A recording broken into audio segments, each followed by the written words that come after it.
Good morning. I'm Victoria Savage, Nurse Savage on your side, and you're having coffee with Victoria. Well, tomorrow night's a full moon, and the energy, the intense energy that can happen during a full moon surrounds it by 2 or 3 days. And so in my world, I definitely can feel the effect of this moon and the effect on some of the folks around me. So try to take it with a grain of salt. If people are very intense, this is probably why. Good morning, Michelle. And try to just allow people to do what they need to do without taking offense, if it is possible. Good morning, Christine. And so I drew a couple cards, or one card before I got on the air. Well, actually all of them, but the other two right before. And so the first one says, jump in with both feet in fearlessness. And if there's something you've been considering that you've wanted to do, that you've been thinking about, maybe it's a business, maybe it's a creative project, and you feel blocked. And the block is definitely you and all the thoughts you have around that, all the creation. Good morning, Jonna.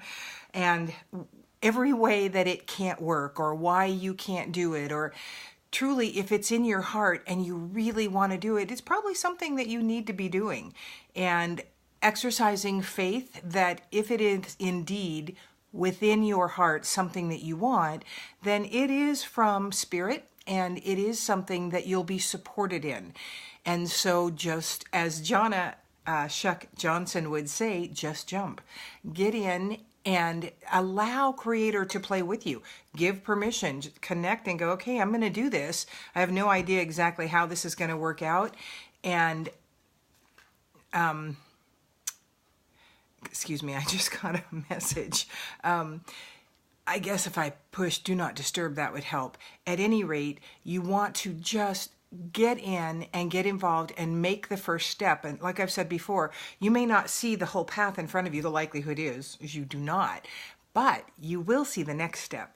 And that's the only one that you really have to worry about, is getting enough courage to do that first step, that next step, whatever it is that you know you need to do to get this going. Be kind to yourself. The mean girl, particularly around the full moon, can be really mean. And for you gentlemen, definitely a mean guy. That's that voice in your head that really is trying to protect you, but is very, very punitive in that protection. Who do you think you are? You're not smart enough. You're not pretty enough. You don't have enough education behind you. There's no letters. Who's going to listen to me? All of those things. And they're not real. They are just that tape that you would never allow anyone to say to you in the process. You would never allow anyone to stand in front of you and say those things you say to yourself and you listen to. It's no wonder we get blocked. It's no wonder we become frozen. And so the full moon is a great time also to release. So release the fear that's got you blocked. Release anything that is heavy within you. Release any negative energy. And I'm guessing, just because of what I've already experienced on this full moon, that it's going to be one of those things I have to do over and over. It's going to be today. There are just days like that when I have to exercise my take charge-ness of my own energy, and you can too. That's where I use my pure love and joy tool, because I don't prefer to stay in that place if at all possible. I prefer to clear that energy and live on a higher vibration, closer to love. The angelic vibration is way up here and fear is way down here, the lowest vibration we can be in. And the next card that I drew says create. And this certainly goes on with jumping in fearlessness, and create whatever it is that you know is within your realm of possibility, but you're having doubts. Start the creative process. Just one step in making it a reality for yourself. Whatever that is, it could be writing a book, it could be painting a picture, it could be making earrings, it could be decorating your house, painting your house, any number of things. It could be starting that new business. It could be jumping in with both feet into a partnership, whatever it is. But I recommend you connect regularly so that you know you've got that support system that we always have, but it's up to us to keep bringing in. They're not going to control us, so we need to give permission and we need to seek guidance and seek wisdom. That's, in my world, that's what it's all about, because wisdom can never do me wrong. And that is what kind of my constant silent prayer is. Give me wisdom in this. So the last card is from my Light Your Day deck. Oh, I was looking for my glasses. I've got them on my chain.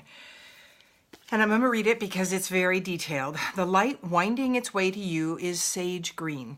This is the light of quiet joy. With this light traveling with you today, life will reveal different perspectives and attitudes to you, allowing for greater understanding and empathy for things and situations that you would never have otherwise noticed. This produces greater connection to others, reduces judgment, and makes life more joy-filled. Walk with the expectancy of feeling joy now and always. So joy is where I'd rather remain. It is not where I always stay, but my daily process is to get myself back there. One of the things that I do to get myself back into joy is by counting everything that is going right in my life, the good things, what I have to be grateful for. And on days like these, I get down to some of the very basics. I can see, I can hear, I can walk, and there are days when that's where I have to get, because for whatever reason, I'm not feeling very expansive. Good morning, Bert. Good morning, Sylvia and Jennifer. So I urge you to take charge of your energy. Choose joy today. Choose to be courageous. Jump into that thing, because even those things that end up, we think maybe not working, were to produce something within us, some type of growth, some type of learning opportunity. When you look back on things, you can see how you grew from certain things that at the time was not pleasant, was not fun, and did not make you feel great. So you're welcome, Jennifer. So allow yourself the gift of courage and belief in you, and allow yourself to move forward today in some way. Guard your energy. Those of you who are empathic out there, and I'm guessing, honestly, most of you that are on this video are empaths, and you want to be sure not to take on someone else's energy, because you have enough to do dealing with your own. So one quick way is to envision yourself in a cobalt blue bubble of light. But the other quick thing is to zip yourself up 3 times. This is your central meridian, and this is how you can just close your energy field. It does not inhibit you from still feeling what others feel, but it does stop you from taking on and absorbing that energy and making it yours. And I don't know about you, but mine is enough to deal with, so I don't need anyone else's energy in my day. So certainly if you would like to have a private reading with me, you can private message me here. There's nothing I love better. And I'm going to be doing a lot more on the internet, Facebook, and I do have a YouTube page. I will post the link. I put these videos on there, and my hope is that what you will do is do kind of a scroll through when you're needing something and just ask your creator, which message is for me right now, and stop and listen. And it's just another way for the creator to communicate with you. It's just another avenue. So I'm Victoria Savage, Nurse Savage on your side, and you just had coffee with Victoria. Make today great and start to move forward in whatever way you know is in your heart. Thanks for listening. Love and light to you all.